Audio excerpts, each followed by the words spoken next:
Let's say today we issue a statement about the cases in Tanzania on COVID-19, the way it is being handled, or we issue a statement about the impunity and the arbitrary arrest in Uganda as a block, or we issue a statement about this director of Kenya who had the appetite to stop people, to ban people from posting in their blogs, though he lifted that ban soon after the public uh, demonstrated to be against him.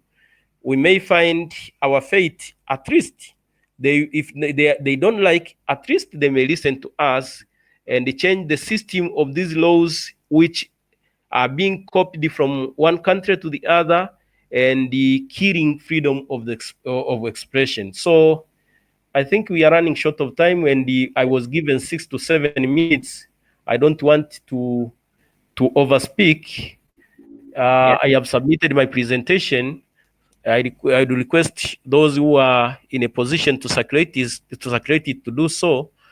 But humbly, we look at this issue of collaboration and see how we can work together, how we can fight for this profession. We start, be it a campaign or advocacy, like it was done by the Thomas Jeffersons in the 1700s. We should not forget by thinking that the enemy has gone, All is right. still around. All right. Thank you very much, Dio. I think you raised an important issue, and that is collaboration. But we stop there for the time being. I think you will have an opportunity to respond to any issue that the participants may have. Thanks once Sure. again for that presentation. If you allow me, I will maybe now ask Amrat to make his presentation that he was unable to make earlier because of technical challenges. Amrat, are you there? Yes, George. Can you see All me right. now? Am I Yes. coming in clear? Okay. Thank you.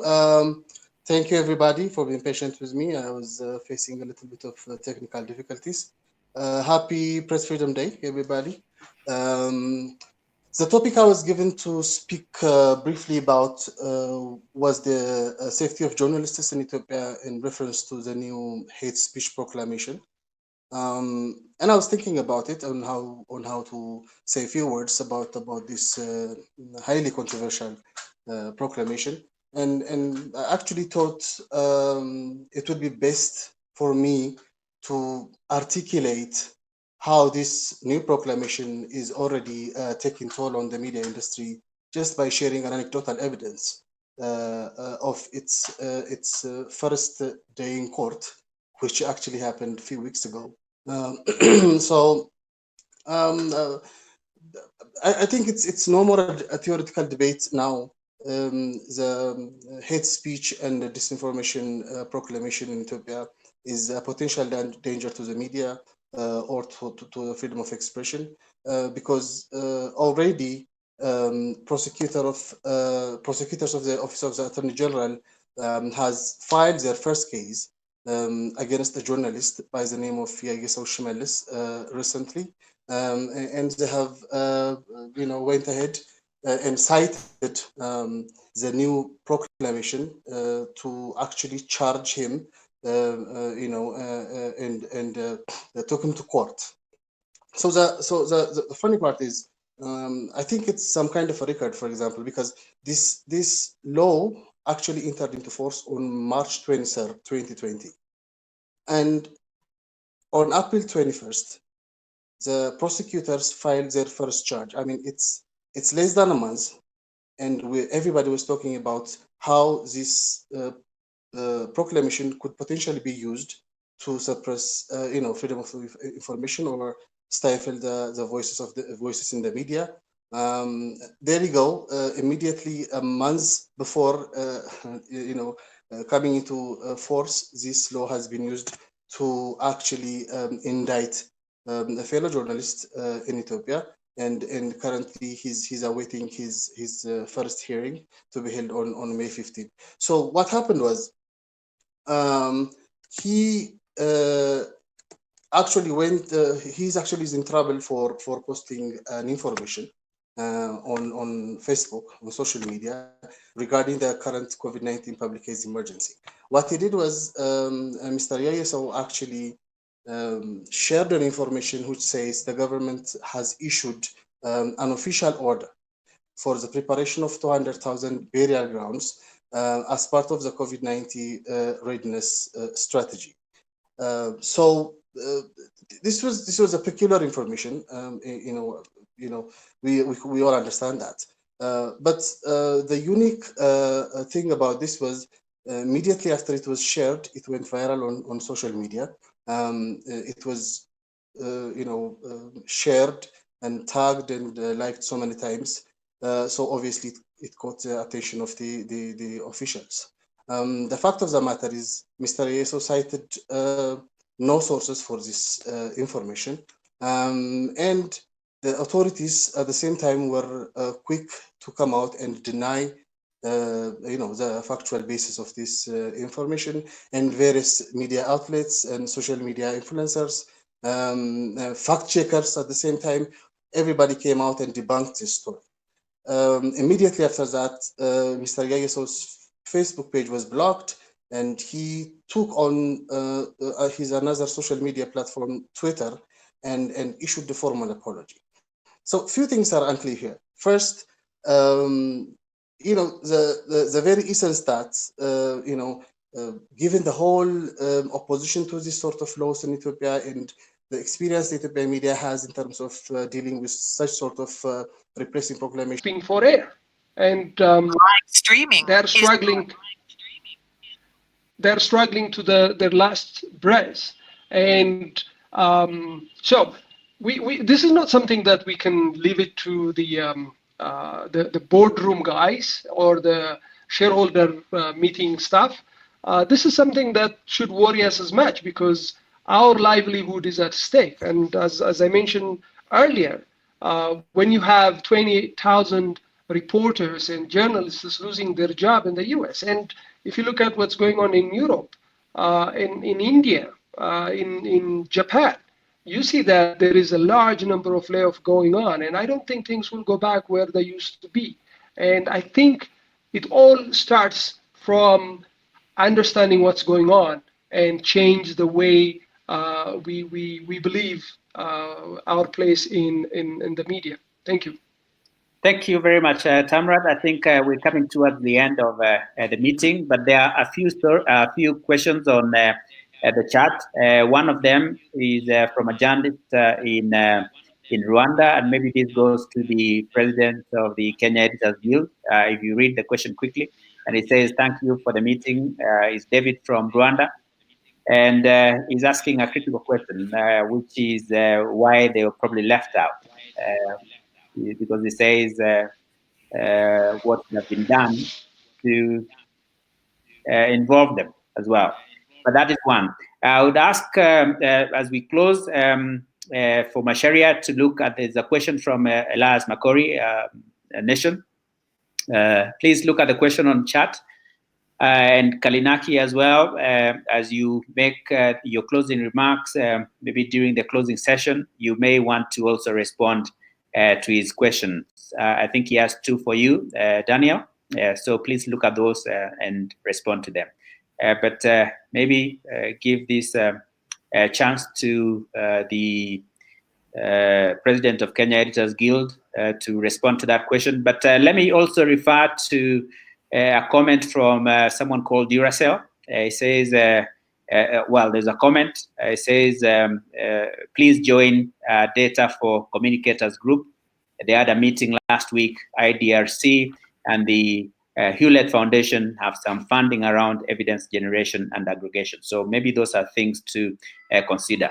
There's also a comment from Ruth. It says, on Tanzania, we can have this meeting as part of marking World Press Freedom Day, and we use this platform to write a petition letter to President Magufuli, copy to AU and UN, and ask what guarantees with regard to press freedom and how we can maybe use this platform to advance press freedom in Tanzania. Maybe so those are challenges that we might want to take on board. But yes, President And then we start the closing ceremony. As I said, I'll give this opportunity to the president, and next will be Macharia. Macharia, please make your response, maybe 1 minute or less.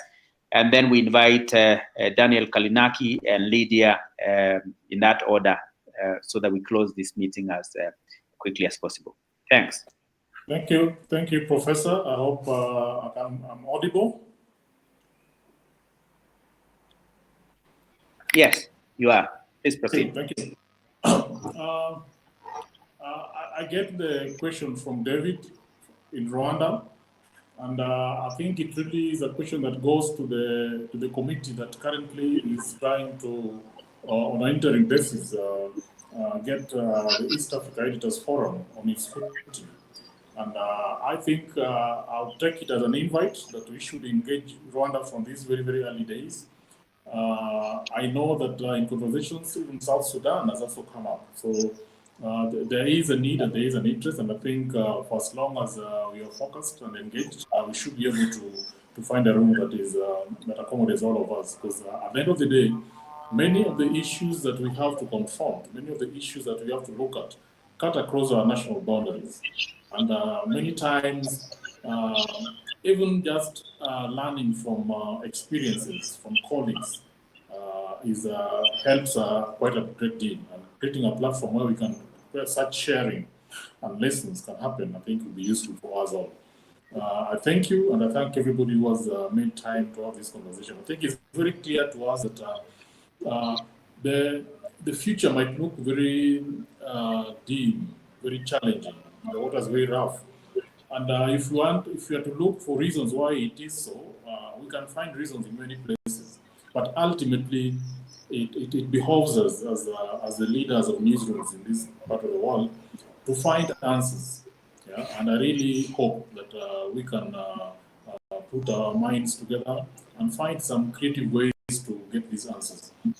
Those in power, especially, will always try to push us down, and they'll use every excuse. I mean, even social media, in a way, the challenge that is coming to the mainstream media from social media many times is organized and managed by those same forces.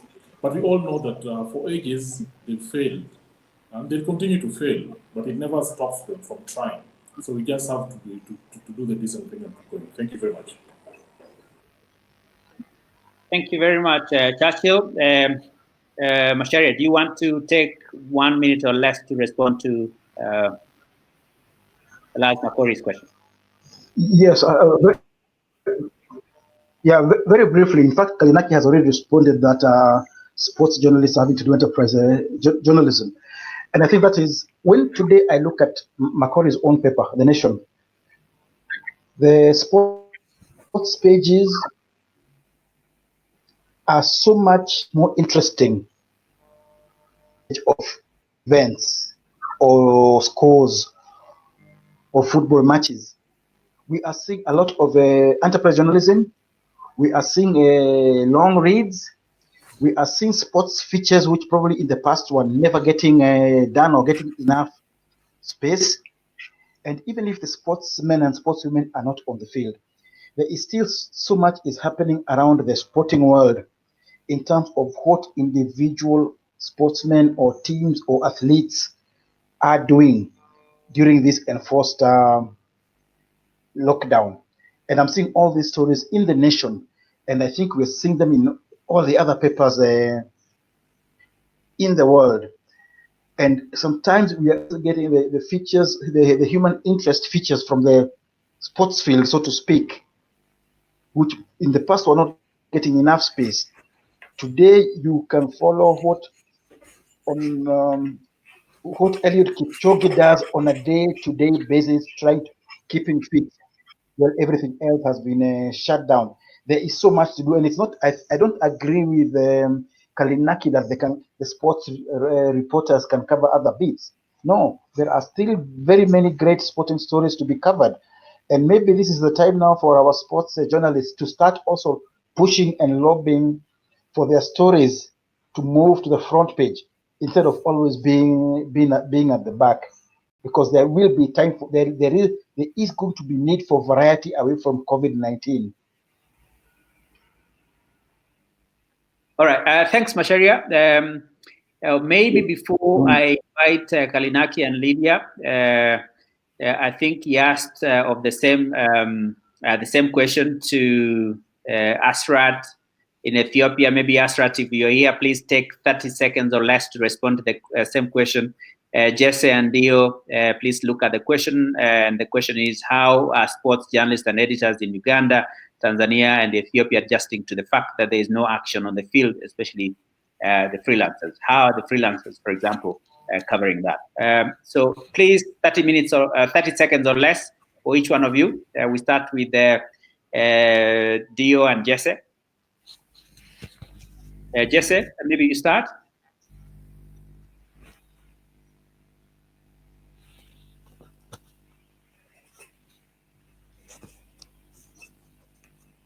Jesse, please. I think as Machera put it, you know what? A lot of information, a lot of issues regarding sports and entertainment were being just thrown back because of a lot of issues was coming in. People are more interested on the current affairs.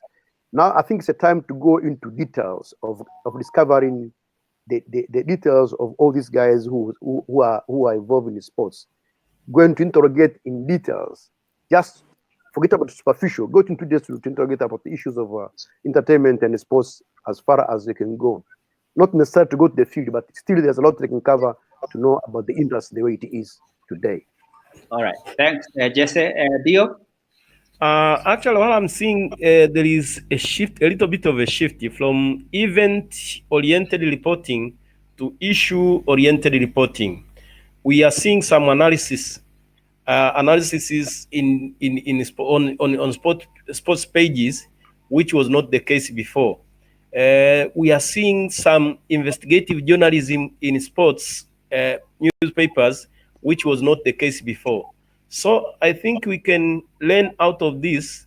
Apart from furthering their operations as the sports papers, we can use the same model to fight this monster of the online or new media the way we were discussing. Maybe if we can indulge a little bit in analysis, in IJ, we may find overcoming this monster, the so-called social media monster. Thank you very much. And Zacharias?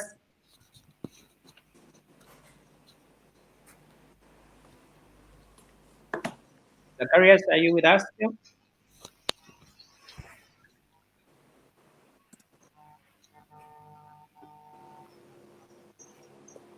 I'm here.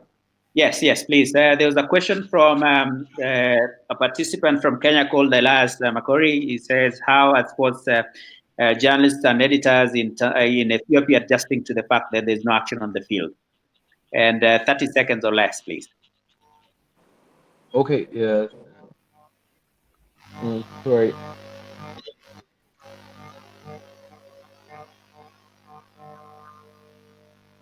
Can you hear me? Yes, we can hear you. Please proceed. Yes, there is a consortium initiative that was taken by the media initiative, so by the private media and journalist associations, public media, media council, and journalism school. So it's called the Ethiopian Civic Information Consortium.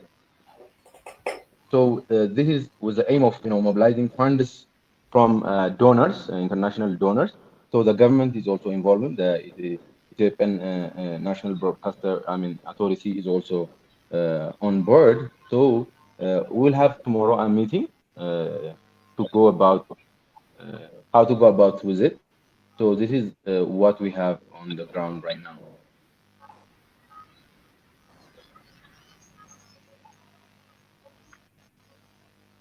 Sorry, your mic is off, George. Sorry. Okay. I said I'm sorry for not managing time very well, but I'm glad that you've all stayed on this platform. So we will go straight to the closing session and the way forward. And first, I invite Daniel Kalinaki to make his remarks as part of the closing. And Daniel, you may want to also. George, Yes. George, this is Asad. I haven't responded. Oh, Ashraf. Okay. Um okay. Before we Yeah, go, yeah. Very briefly, I just want to reflect on the point raised by our Ugandan colleagues regarding the sports journalists. It's because it's very important. I see quite interesting innovation, for example, in terms of diversifying the focus of sports journalism in Ethiopia. Because traditionally, in Africa, we focus on more these major sporting events like soccer, athletics, and stuff like that. But now you see sport events which usually would not have, attention of the public, and the media institutions are now getting more attention. So I think it's one way to go. I just want to share that experience. all right. Thanks very much, Ashraf, and thanks. All right. Sorry for my apologies for not giving you the opportunities earlier. All right. We then move straight to the closing session, and I was inviting Kalinaki, Daniel, to make your remarks on the same. Please proceed. Thanks, George.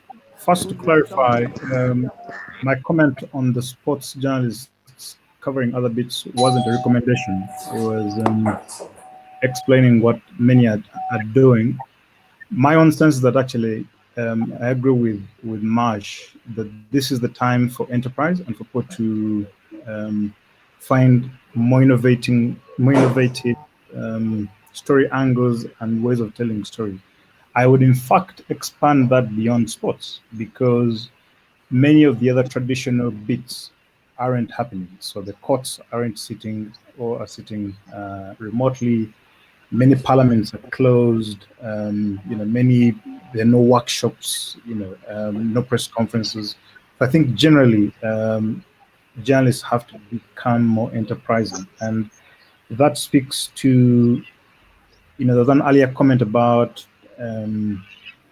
kind of the threat of social media. I think there is a danger, and we're all guilty of it, of taking our analog content to a digital landscape.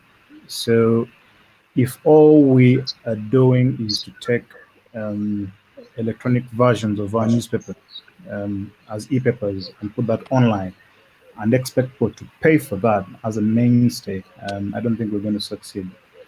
But anyway, my own sense is that it's a very useful conversation that we've had, but that this conversation needs to, it can't just be something that happens once a year on May 3rd. I think there is, one gets the sense, need for more regular and more forward-looking conversations. I think Tamrat makes a very important observation that we shouldn't try to reinvent a future that just replicates the past. In other words, if we're going out there to try and claw back print circulation or appointment viewing ratings for television or radio, I think we would have missed the boat. I think the post-COVID reality is a completely different landscape and a different ecosystem for us as journalists and media practitioners. So I think there is a call for closer cross-border collaboration. We have seen it on investigative journalism projects like the Panama Papers. Many of these are coordinated remotely by the likes of International Consortium of Investigative Journalists. I think we need to have a lot more homegrown collaborations that report on stories across borders. And we need to obviously have an ongoing conversation about sustainability and funding models, because there might be things that people are doing in different countries that appear to be working, and we can then pilot those across the region. So very specifically, in closing, some of the things that we think need to happen to take this conversation forward. The first is that there is, and Churchill mentioned this in the beginning, that we're thinking about a special issue of the East African Journalism Review, which will focus on the journalism in our region, so the emerging trends, journalism safety, financing models, viability, and so on and so forth. And some of you will be asked to contribute to either expand your presentations today, or just to write on kind of specific areas, so that we curate these conversations in one place that is accessible. There are also conversations that are going on to revive the East African Editors Forum, and this conversation is part of those activities. And there is an ad hoc steering committee which over the next 3 months is going to work to put flesh on the idea, so that there's structures and there's an infrastructure that allows us to have these conversations more regularly and with very specific outcomes. And then finally, we were also going to have over the coming weeks other webinars on safety themes to help journalists against threats, whether it's threats from governments, whether it's just how to cover the pandemic, so that there is a lot more information gathering and sharing amongst editors across the region. My final comment is that what these conversations reveal to us is that trust has become a premium currency for media houses. That whether it's engaging with governments and having them recognize us as essential, whether it is engaging with audiences and having them come to us as trusted sources of information, and increasingly as people that they are willing to give money to in a world where they can find free information on social media, I think has become extremely important. So putting trust back into the newsrooms, into our journalism, I think is quite an important thing. Thank you. Daniel, for this remark. May I invite now Lydia Shingi from UNESCO. Yes, thank you, George. From UNESCO colleagues and partners, it's really a pleasure for us to have joined you this day to celebrate your day, and also to recognize that you are all working very hard to, in a situation that really is not very pleasing at the moment. But Lydia, please turn on your video so that people can see you, if possible. If you're not. Okay. Okay. Let me know if you can see me. Hello. Can you see me now? Hello. We can hear you, but we can't see you. Yes, we can't see you. Can you see me? I'm trying to turn off the video. Hello? Yes. Looks Lydia, like they're deleting the video. No. From my side? Yes. Anyway, proceed. Maybe proceed. Maybe it will come on at some point. Maybe you should advise Saha about how to click it properly. That's why she's missing. Yes. I've clicked it. It's not opening from my head. Let me just continue since we don't have much time. If that's okay with you? Yes, please proceed. Yes. Yes? We can proceed. Yes, please.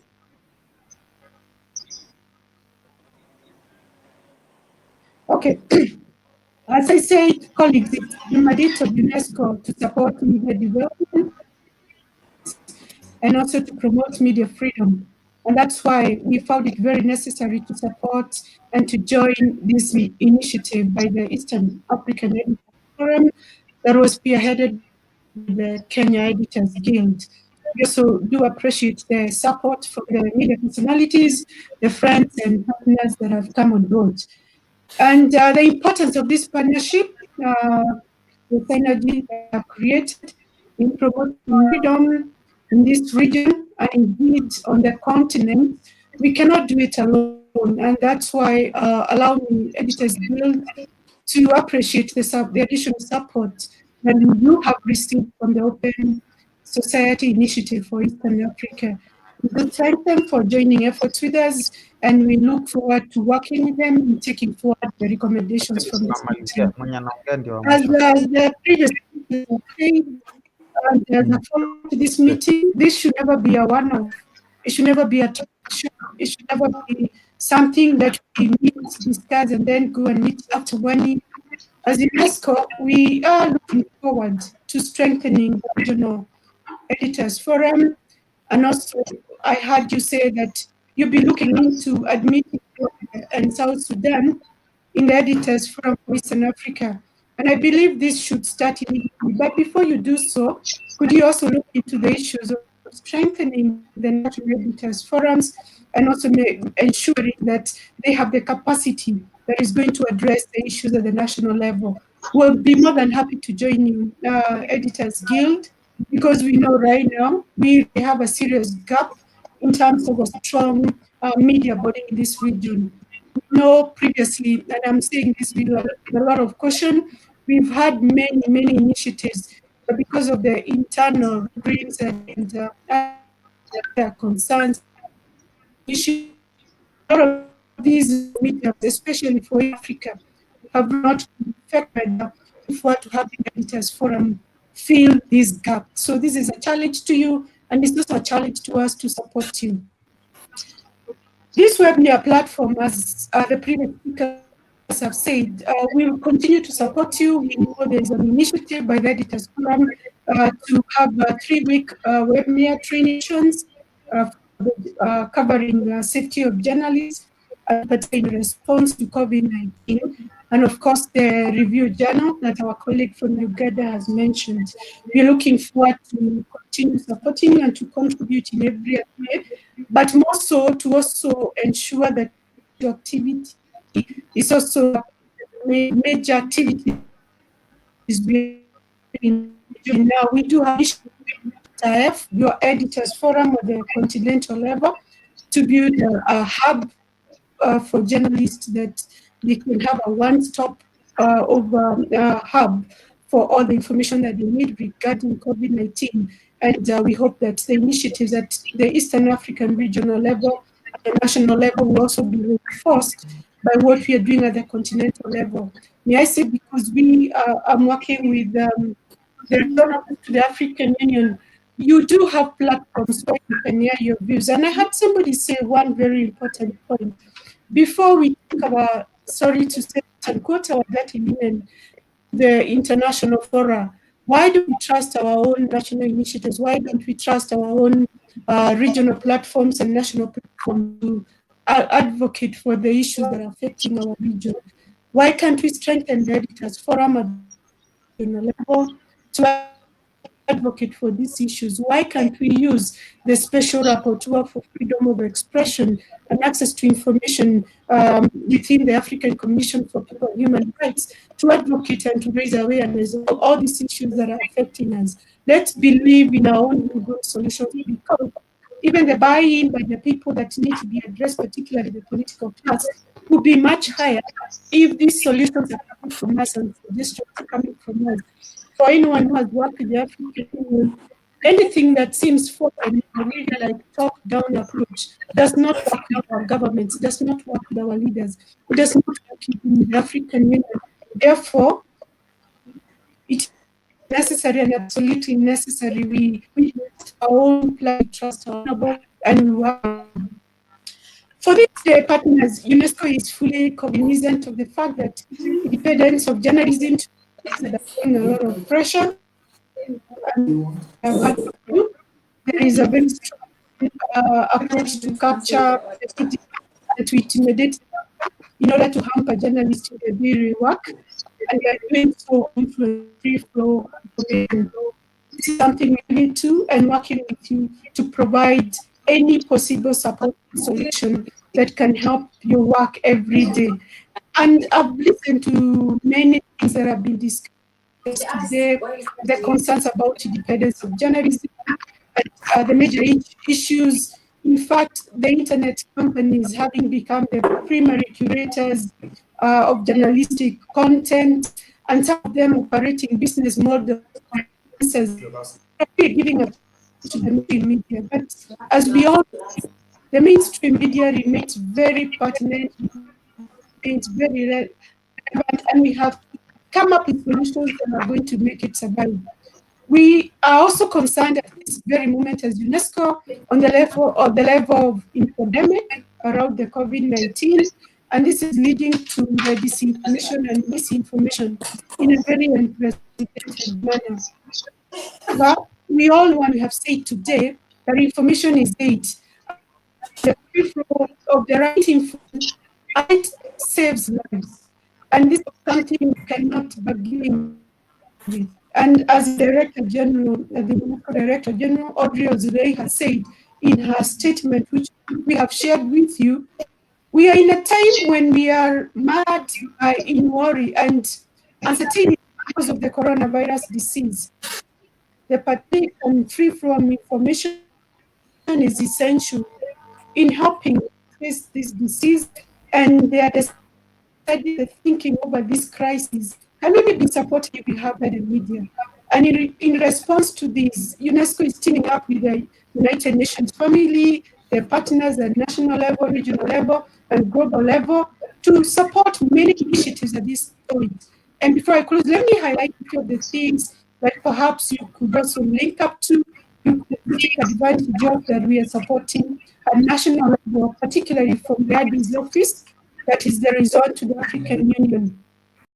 Some of these include support to community media because we know currently and right now one of the platforms that really resonates with the people that do not have access to the print media is a community media. And for example, in Ethiopia, we are working with the Community Radio Network to establish, and we have established not two digital information sharing platforms.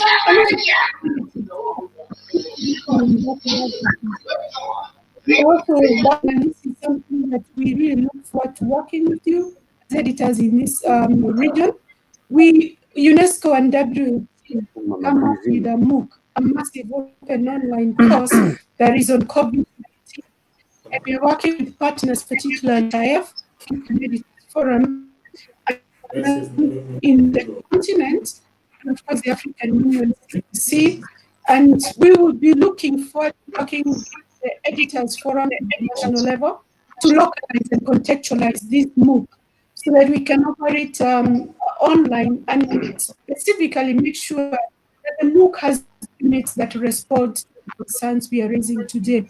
Also at the continental level, as you may know, the African Union has the Pan-African Virtual and e-learning university.